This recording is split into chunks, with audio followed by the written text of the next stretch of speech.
कलाकार welfare society ने हरियाणा से गोरखपुर जा रहे जरूरतमंदों को कराया भोजन। समय की मार किसको कहां पहुंच आती है, इसका आज तक ना तो किसी को पता चल पाया है और ना ही कभी चल पाएगा। जो मजदूर अपने परिवार का पेट पालने के लिए अपने घर और परिवारों को छोड़कर दूसरे राज्य में मजदूरी करने के लिए घर से जाते हैं, और जब कोरोना वायरस संक्रमण महामारी का प्रकोप पूरे देश और विश्व में आता है, तो मालिक और ठेकेदारों के द्वारा मजदूरी के सिवा कुछ भी सहायता नहीं होती है, तो फिर घर वापसी के अलावा और कुछ भी नहीं। इतना लंबा सफर कैसे तय किया जाए? जो भी पैसा मजबूरी से कमाया गया, उन पैसों से साइकिल खरीदना और निकल पड़ना अपने घर की ओर भूखे प्यासे। कहीं खाना मिला तो खा लिया, नहीं तो चल पड़े। एक दिन में 100 किलोमीटर साइकिल को चलाना। ऐसे जरूरतमंदों को कलाकार वेलफेयर सोसाइटी निरंतर भोजन वितरण करा रही है। सोसाइटी के संस्थापक अध्यक्ष अमरीश कठेर या एडवोकेट ने बताया कि सोसाइटी के द्वारा निरंतर जरूरतमंदों को भोजन एवं राशन वितरण किया जाता है। किसी को भी आवश्यकता हो तो अवश्य संपर्क करें। आज भी सोसाइटी के द्वारा जयपुर से आ रहे परिवारों को भोजन के साथ फल का वितरण किया।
वंदे मातरम, जय हिंद, जय भारत। मेरा नाम अमरीश कठेरिया एडवोकेट। मैं कलाकार वेलफेयर सोसाइटी रजिस्टर्ड संस्था का संस्थापक अध्यक्ष। जब से लॉकडाउन लगा है तब से हम सभी लोग सोसाइटी के माध्यम से निरंतर जरूरतमंद लोगों तक भोजन पहुंचाने का भरसक प्रयास कर रहे हैं और निरंतर ही जरूरतमंदों को राशन वितरण भी कर रहे हैं, क्योंकि माननीय प्रधानमंत्री जी का कहना है भूखे किसी को नहीं रहना है। उनके मार्गदर्शन पर चलते हुए कलाकार सोसाइटी निरंतर जरूरतमंदों को भोजन वितरण कर रही है और हम प्रयास करते हैं कि निरंतर उन स्थानों पर भोजन पहुंचाया जाए जहां वास्तविकता है। और वास्तविकता तो आज हर रोड पर नजर आ रही है। जो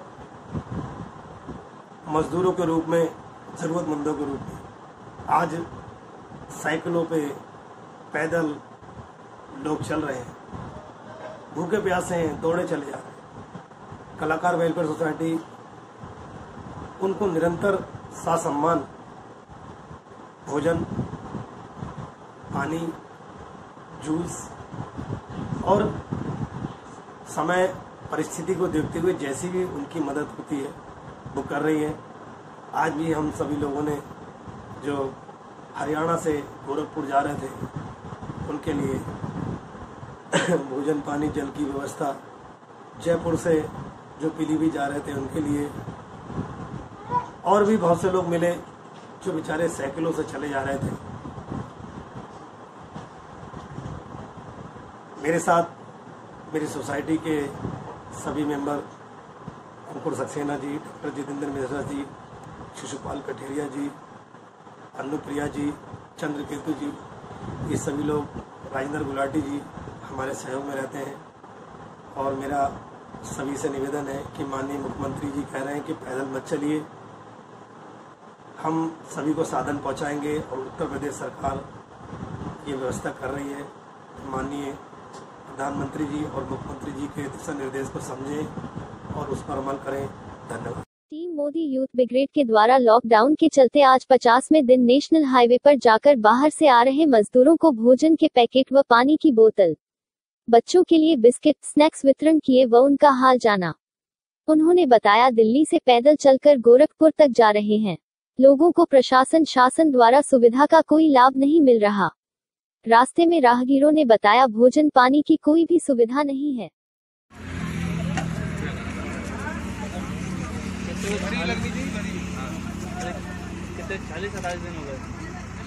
51 दिन।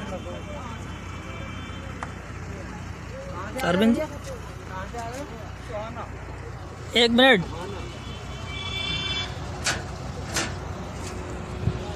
क्या नाम है आपका? नितिन गौड़। आज आप लोगों ने यहाँ पर आके कितने लोगों को भोजन वितरित किया है? आज हमारे यहाँ से करीब हाईवे से मजदूर निकल रहे थे, लगभग 200 मजदूरों को हम लोगों ने यहाँ पर भोजन की व्यवस्था कराई है और साथ ही बच्चों के लिए बिस्किट की और इसके साथ शीतल पेयजल की व्यवस्था भी हम लोग यहाँ पर कराई है। हमारा अभियान कोई भूखा न सोए लगातार प्रयासरत है और हमारी यही एक मुहिम है कि कोई भूखा न रहना पाए, कोई भूखा न सो पाए, चाहे हाईवे पे हो, चाहे मोहल्ले में हो, चाहे गली में हो, चाहे शहर में हो।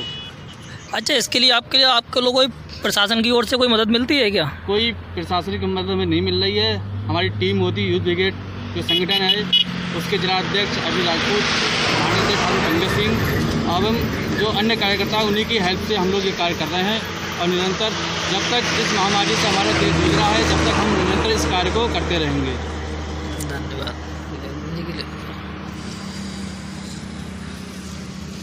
क्या नाम है आपका? अरविंद राजपूत। बताएं, आज क्या किया आपने यहाँ पर आकर? सबसे बड़ी समस्या ये है कि आज जो देश है हमारा कोरोना जैसी महामारी से जूझ रहा है और बड़ा दुख होता है, आंखों में पानी आ जाता है, आंसू आ जाते हैं जब लोगों को देखते हैं हाईवे पे भूख से तड़पते हुए, बच्चों को देखते हैं बिना बिस्किट के, बिना सुविधाओं के सड़कों पर बैठे हुए, तो बड़ा दुख, मन को दुख होता है। लेकिन हमारा ये उद्देश्य है कि हम किसी को भी भूखा ना सोने दें। इसी मुहिम के तहत हम बराबर अपनी मुहिम को आगे बढ़ाते हुए भोजन वितरण का कार्य कर रहे हैं। आज हम यहाँ पर बड़ा बाईपास हाईवे पर आए हैं और यहाँ पर हमने देखा कि यहाँ पर जो मजदूर हैं जो गोरखपुर जाने को बैठे हुए थे, कुछ कहीं और से आए थे, बहुत परेशान थे। तो हमने ये सोचा कि उनके लिए क्या किया जाए। तो हमने पहले उन्हें भोजन कराया, पानी पिलाया, उसके बाद बच्चों को बिस्किट दिए। बच्चों को जब बिस्किट दिए तो एक मुस्कान थी उनके चेहरे पे। और साथ ही प्रशासन से जब हमने बात की तो प्रशासन ने हाथ खड़े कर लिए, कहा हमारे पास भोजन की कोई व्यवस्था नहीं है। हमारे पास जितना मात्रा में भोजन था हमने सबको खिलाया और उनके जाने की भी व्यवस्था की ताकि वो किसी भी तरीके से अपने घर तक पहुँचे। अच्छा, सरकार जो बार बार ये कह रही है कि मजदूरों के लिए पूरी व्यवस्था की गई है, उसके बारे में क्या कहना चाहेंगे आप? मैं इस बारे में कुछ नहीं कहना चाहता हूँ। ये सब कुछ दिख रहा है, ये धरातल पर है और सारा दिखाई दे रहा है कि क्या व्यवस्था और कैसी व्यवस्था। एक तरफ सोशल डिस्टेंसिंग का पालन कराने की बात कही जा रही है, मैं देख रहा हूँ कि दूसरी तरफ एक झुंड बना के लोग निकल रहे हैं। उसके लिए तो कौन जिम्मेदार होगा फिर? देखिए, इसके लिए जिम्मेदार मैं समझता हूँ जब एक व्यक्ति बहुत परेशान है, भूख से त्रस्त है, रहने को ठिकाना नहीं है, कंपनियों ने पैसा देना बंद कर दिया है, सैलरी देना बंद कर दिया है, तो उनकी मजबूरी है। कोई शौक में सड़क पर नहीं निकल रहा है, मजबूरी के चलते सड़क पर निकल रहा है। इसका जिम्मेदार कौन है? इसका जिम्मेदार देखिए कहीं ना कहीं जो वो फैक्ट्रियां हैं जिन्होंने अपनी फैक्ट्रियां बंद कर दी हैं लॉकडाउन के चलते, या सरकार द्वारा बंद करा दी गई हैं। लेकिन उन फैक्ट्री मालिकों को ये करना चाहिए था कि इनके वहाँ पर रहने की वैकल्पिक व्यवस्था करना चाहिए थी, इन्हें भरपूर सैलरी देना चाहिए थी और इनके परिवार का ख्याल रखना उनकी जिम्मेदारी थी।